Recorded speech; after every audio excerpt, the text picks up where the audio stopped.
conversations to what's been going on in the tourism industry, particularly that of what's been going on out there in our Reef Marine Park. And you would have seen the videos over the Easter weekend of Coast Guard officers boarding reef boats and, doing the inspections and so on. And it did create a bit of conversation, a bit of stir. So we're going to be speaking this morning with the owner of Frankie Tours. And are you still the president of the Reef Boat Association? I'm vice president of president of the Reef Boat Association. I'm PRO. All right, great. So good morning and welcome to you, Mr. Frank. How are you doing? I'm very well. Good morning, Trinidad and Tobago, and the listening public. Good to be here. Great. So first of all, tell me, were you guys part of that conversation with the changes to how reef boat operators operate on the Reef Marine Park, and were you aware that the Coast Guard would be accompanying the patrol and so on? Yes, we were part of the project. Excuse me. Yeah, we had a few meetings before, so we know that this is what's going to happen. But it's customary that every year, once there's a big holiday, you get the influx of police, Coast Guard, and all the other stakeholders involved in the marine park. So yeah, we expected it coming, and we know it was coming. So when it happened, and we saw the reaction from the public when the videos went viral of these Coast Guard officers with firearms and so on, with their artillery coming on board the vessels. What was the conversation like amongst the operators? Well, I have no problems with the Coast Guard doing their job. However, I do have problems with them coming with big guns on the boat. This is tourism. There is no criminality taking place. Leave those big guns for when you're doing offshore patrols and all that. If you need to come on the boat and you need to carry a sidearm, that's fine. But you don't want to wave around big guns, especially big machine guns in front of kids and people who is coming from abroad. You don't want these people to feel any way threatened or feel like if they're not in safety hands. So it's a consideration the police and the Coast Guard has to take into place that do not at any time board any vessel with these type of big weapons on them. So kudos to the Coast Guard and Coast Guard for doing a good job over the season, but I am not going to support the fact that they are on board, especially with heavy equipment, while people is conducting tours. And then, were you able to even have, as an association, were you able to even have that conversation with the Coast Guard after that incident happened, or the THA? No, I have not had the chance as yet. It has been pretty busy season for us. I know the East overall was not that busy, but it was pretty busy for us. So no, I didn't have the conversation as yet. Actually, this is the first time I'm having any type of communication concerning the incident that happened. And then, just give us an idea of just how, did it affect anything on the ground with the visitors? What were the reactions even from your regular clients and so on? Well, of course, it will cause some conservative, and some people would be affected by it. But lo and behold, it was actually in one sector, and it did not affect the entire public. For those who saw the information online, they, of course, would have some type of comment. But it's something that can be easily dealt with. We deal with people all the time, so you can deal with it from that point of view. Now, I want to talk a little bit, of course, just even as the management of the Reef Marine Park, and just making sure that we have a bit more control and making sure we're balancing our tourism with the impact on the environment. Where are those, how are those discussions going, first of all, and how has that changed? I'm really happy with that question. The balancing act is a very delicate one. Yes. Tourism is technical, while the government has this responsibility to maintain law and order. However, in order to keep the balance, you have to make sure that whatever you're putting in place does not affect the people coming here. Remember, people is coming here to have a good time. So they're coming here to party, to drink, to lime. And if you put too much restriction on that, then there's no need for them to come here. So you have to get that central balance. There are some people in the system who think that the law should be hard and fast concerning what people do on boats and what people do on an island pool and what people do on the reef at the whole.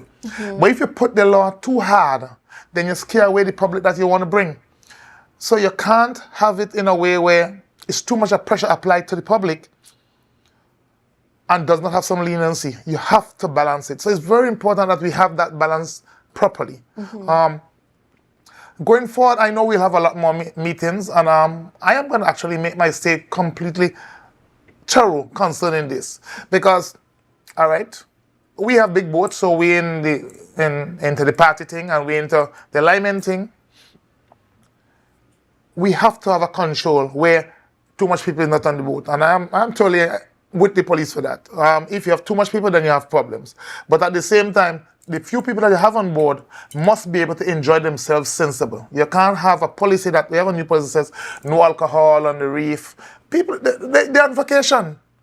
You don't want them to feel restricted. I mean, this is policy that is in the making, but these are things that is seriously going to affect our tourism and our people. And I'm not just talking about international and local tourism from Trinidad. It's going to affect us as Tobagonian. Because when we want to go out and have a good time, we don't want to go out there and somebody say, oh no, you can't walk with your cooler. You can't do this. You can't go on top of a boat. So they have to have that balance good. So then how do we get that balance? What, in your mind, though, what is that balance? Because, of course, we do really have to be careful about not impacting the environment in a negative way. Well, it has to do with communication. I mean, we the stakeholders know what has to be done. But remember, this is not just a one-sided story. The people in authority have their side as well. Yes. The environmental people have their side as well. So we just have to have the center where all sides can fit comfortably, not impacting the tourism in a negative way. You know, all right, let's put into context. 10 years ago, around Easter, you will have 20 big organizations coming from Trinidad to have some type of big function in Tobago. Today, if you have 2, you have plenty. The reason for that is there's too much red tape, too much of things that is complicating them from coming.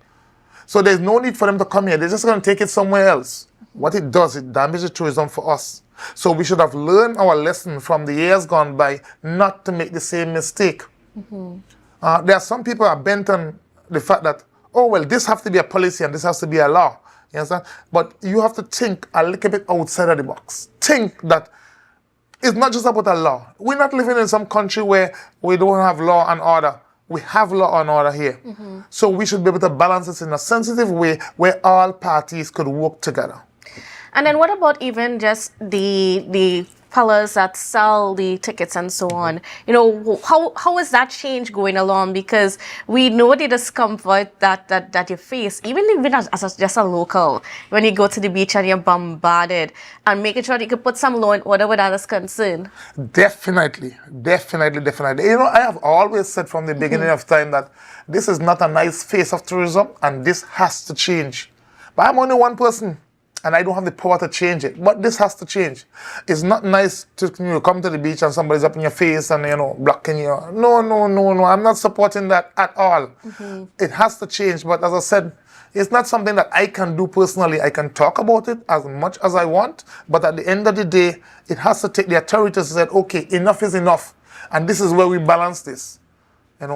Before, things like hustling and touting go on all over the world. Anywhere you go in the world, you can see it. From London to Cairo, you name it. The thing about it is, again, the balance. The balance is important. That balance is important. You need to know, or train them so that they're not just aggressive in their approach, but they're sensitive, friendly, and then it works for everybody. So again, the balancing act is there. And then wrapping up, is the Reef Boat Operators Association, are you guys working with the THA? What's the attitude, in spite of all of these things that are happening? Oh, we actually have good attitude. We have good relationship. We do have a lot of meetings and we do have a lot of communication. We constantly talk with each other, constantly, to make things work and make things work. But before I close off, I just want to mention something. I know the law officers came into a lot of bad publicity concerning being on boat with big guns. But not all police officers or Coast Guards are bad. I had an incident last night on a boat where I actually lost a large sum of money. And there was a whole team of police officers there. There was about, maybe, 40 of them, 50 of them, Sunset Cruise. This money dropped off in the middle of the crowd. And I want to commend this officer, Officer Badu. I think he's from the GBU unit.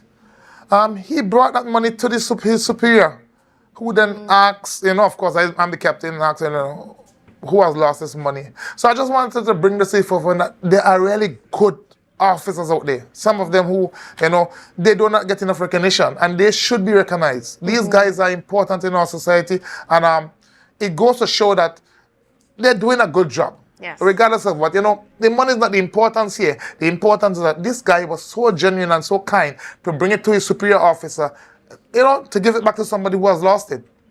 So I just want to big this guy up and let you know that it was very appreciated, and it gave me a very high confidence in this police officer. So Officer Badu, wherever you are, you might not be hearing me today, but somebody out there would be hearing, and I'd like to big you up today. All right? GBU unit, Officer Badu. All right, I want to thank you so much, Frankie, and we're looking forward for more of these conversations as we try to figure out the right kind of balance as to how we operate out there on the Buku Reef to ensure we could still have a viable tourism product. So thank you so much. Most welcome. Thank you. All right, well, viewers, we got to go for a quick break, but we'll be back right after this. Don't go anywhere. I say, thanks for